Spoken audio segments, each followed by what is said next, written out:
Chicory is a special game. It tackles themes like imposter syndrome, self-doubt, burnout, identity, our relationship to art and the artists that make it. It allows you space to think about what all of those things mean to you. And its story is told with a cast of adorable animal characters that are named after food items, and it does this while also being, well, just a really good Link's Awakening style game with a unique central mechanic where you color in the world around you with the magical paintbrush.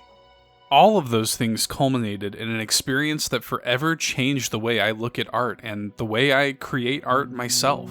It was handily my favorite game of last year, and it had a profound effect on me. But the moment I knew that for sure was actually just because of a single sound effect.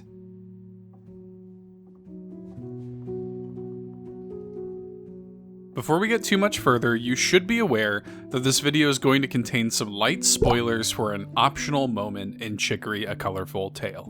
I highly recommend playing the game for yourself and coming back here afterwards. Don't worry, I'm still going to be here when you finish the game. And trust me, it's really good, you should play it. And hey, while you're here, consider giving this video a like and subscribing to our little YouTube channel if you'd like to see more stuff like this. It really helps a lot and it would mean the world to me. But, okay. The player character of Chicory is a wielder, the latest in a long line of guardians or stewards of this magical paintbrush that has the ability to color in and change the world around it. And at the very start of the game, the world loses all of its color, and it's up to you to bring the color back.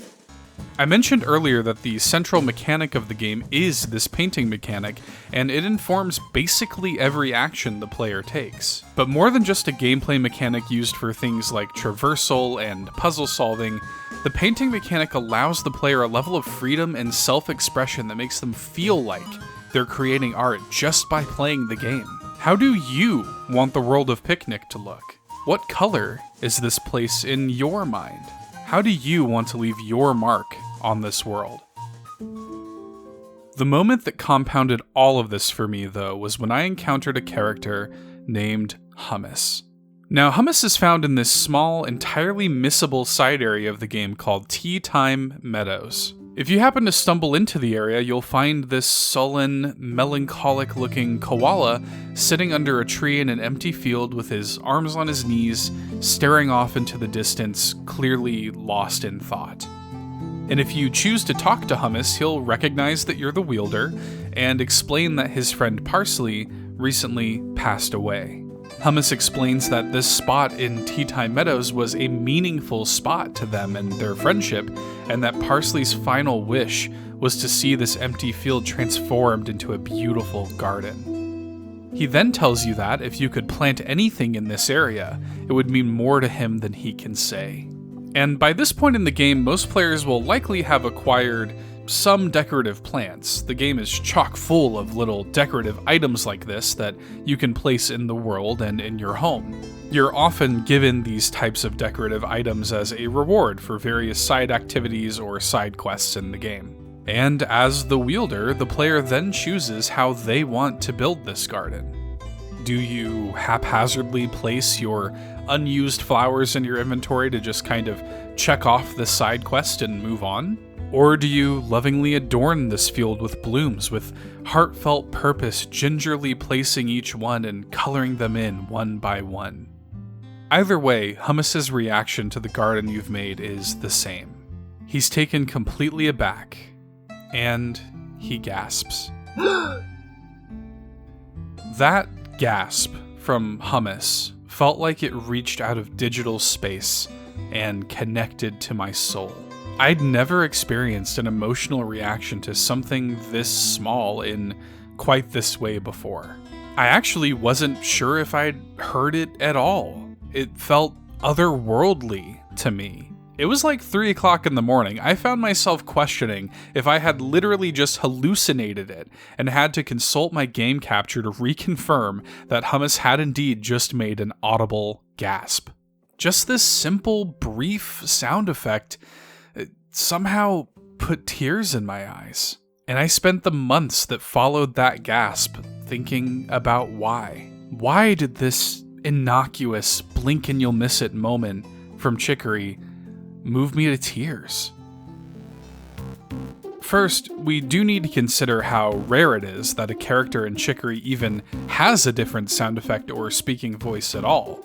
When the game's creator and director and first ever guest on All In a Nintendo podcast, Greg Lobanov, returned to the show for episode 100, I asked him about this, and here's what he had to say. I guess it really was like, in that moment, it really felt like the character should react like that. I made sure they had a pose like that.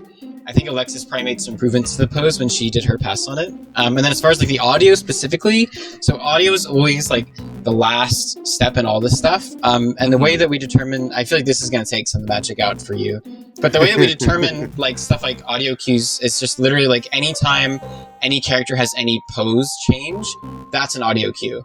Okay. So characters that don't have any pose changes, they also don't have any voice. That's just like, if they only have their like one idle pose, then we don't give them a voice. But if they have even one other pose they go into, then they get a voice, because they have a voice for when they change to their second pose, and then a voice for when they change back to their first pose. And the number of recordings we do is based on just like how often they change their animation or whatever. Gotcha. So for Parsley, it was literally like, okay, he has one pose, it's this gasp. He does it one time, so we need just one gasp. Greg was worried that knowing the technical explanation would dispel the magic of this gasp for me, but if anything, I think it just illustrated how much care went into designing this small, missable moment in the game. That Greg felt so strongly that Hummus should get a unique pose change in reaction to what the player has done for him, and that a unique gasp should accompany it. I think this moment also accentuates one of the overall themes of the game, that something potentially innocuous to the wielder, to the player, meant so much to one person in this moment. How much your art can make a difference. And in a weird, meta way, I think Greg and the team taking care to design this moment in Chicory was them being the wielder to me, the player, the participant in their art. And my reaction to it was me being Hummus.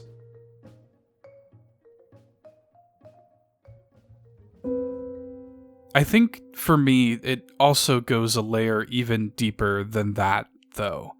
And I apologize that this video is about to get way more personal than you were probably prepared for. When I was about 14, I lost my friend Chandler. He was 17 years old, and he was killed by a drunk driver. Chandler and I weren't best friends, and we ultimately only knew each other for a handful of years, but I still think about him.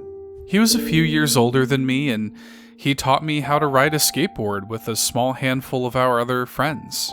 Our favorite spot to skate in was this decommissioned energy plant behind our local small-town Walmart. It was abandoned, somewhat scary, and probably wildly unsafe, but the concrete there was the smoothest in the city.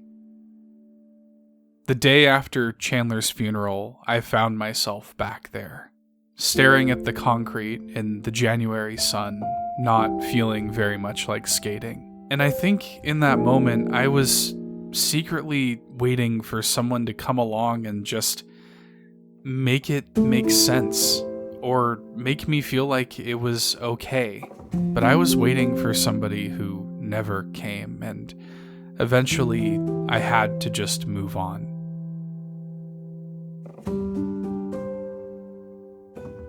In this microscopic, singular, small, entirely missable moment in Chicory: A Colorful Tale, I briefly got to be the person I was waiting on.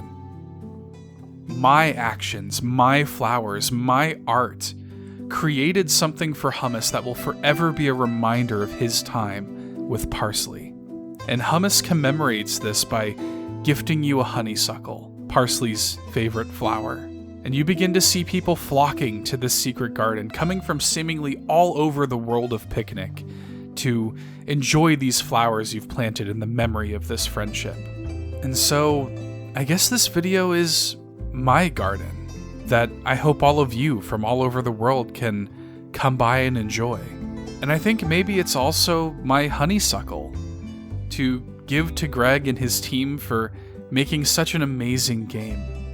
and to thank them so much for choosing to have this koala gasp, gifting me this incredible, thought-provoking moment that I will never, ever forget.